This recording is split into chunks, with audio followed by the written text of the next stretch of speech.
Après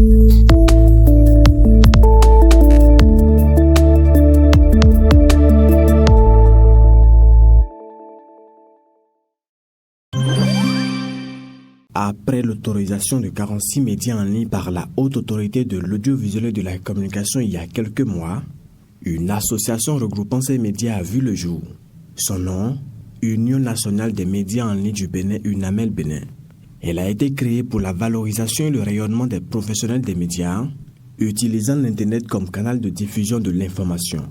C'est le samedi 9 mars 2024 à Cotonou qu'a eu lieu l'Assemblée générale constitutive de cette association. Plusieurs points étaient inscrits à l'ordre du jour de cette assise, qui a vu la participation de plusieurs personnalités du monde des médias, des responsables des fêtiers et bien d'autres.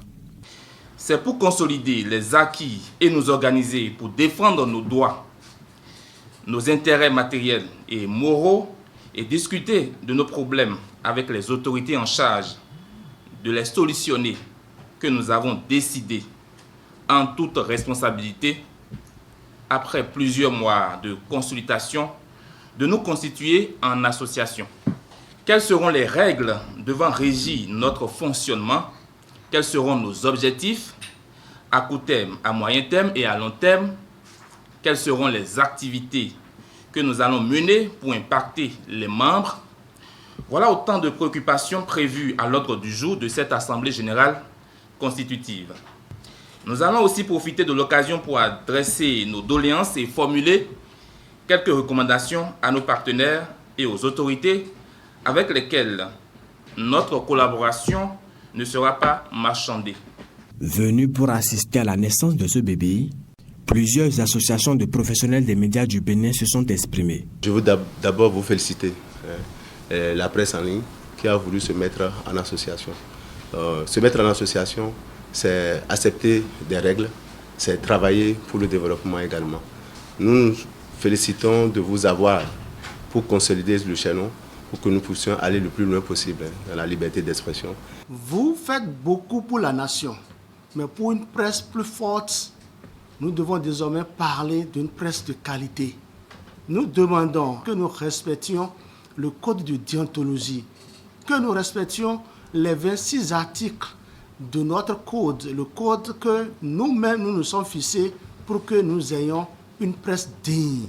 Le Repromed est totalement et entièrement disponible pour accompagner le bureau qui va sortir de votre Assemblée générale constitutive, parce que l'essentiel pour nous, c'est d'être unis autour du combat. Le combat qui est de faire de la presse en ligne une presse professionnelle, une presse totalement autonome.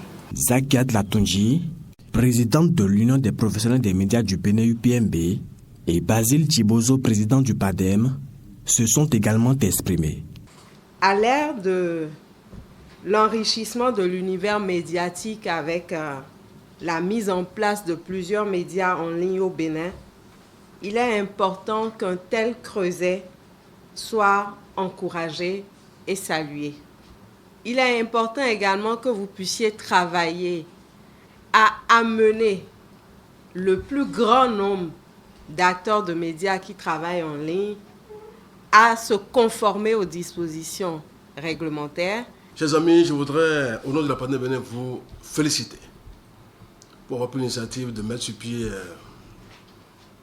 l'organisation des médias en ligne dûment reconnue par la HAC.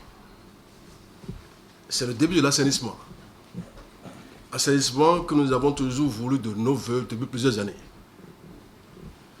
Je voudrais vous demander de ne pas s'arrêter à vous seul, mais pour le bureau qui sera installé, de se donner comme vademecum, comme programme, de rassembler la grande majorité des médias en ligne et de définir un plan de travail stratégique pouvant permettre d'exister longtemps. Franck Potier, conseiller à la RAC, a invité les promoteurs des médias en ligne à ne pas perdre de vue les acquis des états généraux de la presse. Nous devons garder à l'esprit que seule l'union fait la force. Nous étions partis de l'éclatement d'une association multiple pour en arriver en 2002 aux États généraux à la mise en place de 2 grandes fêtières. Aujourd'hui, quelques 20 ans après, il ne faudrait pas que nous assistions à une remise en cause de ces acquis qui nous ont permis de gagner beaucoup dans la profession. Si la presse a pu tenir juste là, c'est notamment à cause de ces États généraux qui ont permis de se regrouper. Et donc, il ne faudrait pas que le nouvel environnement que nous vivons avec l'Internet nous amène à une remise en cause. Après la lecture et l'adoption des statuts et règlements de l'Union, c'est Barnabas Sorokouman, promoteur du groupe de presse d'Abarou, qui a été élu président à l'unanimité des membres présents à cette assemblée. Il sera épaulé par 8 autres membres. Le nouveau président, dans son allocution d'investiture, a exprimé combien il était indispensable pour les médias en ligne de se mettre ensemble. Vous êtes conscient que pour notre survie dans cet univers des médias en ligne dans lequel on assiste à toutes sortes de dérives qui ternissent l'image de ce digne métier que nous avons choisi d'exercer, nous unir était plus qu'un impératif. Alors, j'ose croire que nous avons déjà posé le pas le plus difficile, celui de mettre de côté nos égos et conjuguer nos efforts afin de faire de nos faiblesses des forces. Vous n'êtes pas sans savoir qu'une chose est de se mettre ensemble, mais qu'une autre est de rester toujours ensemble, surtout quand souffleront les vents les plus impétueux inhérents à la vie de toute association. Je ne perds pas espoir de ce que chacun de nous est bien armé pour faire passer l'intérêt général avant le sien. Restons soudés pour avancer car, comme le dit un adage de chez nous, l'oiseau n'est grand que dans son plumage. Le nouveau président entend relever entre autres défis l'institution d'un secrétariat administratif permanent, la professionnalisation et une meilleure organisation de la presse en ligne, le développement de l'esprit associatif et l'élargissement de la communauté.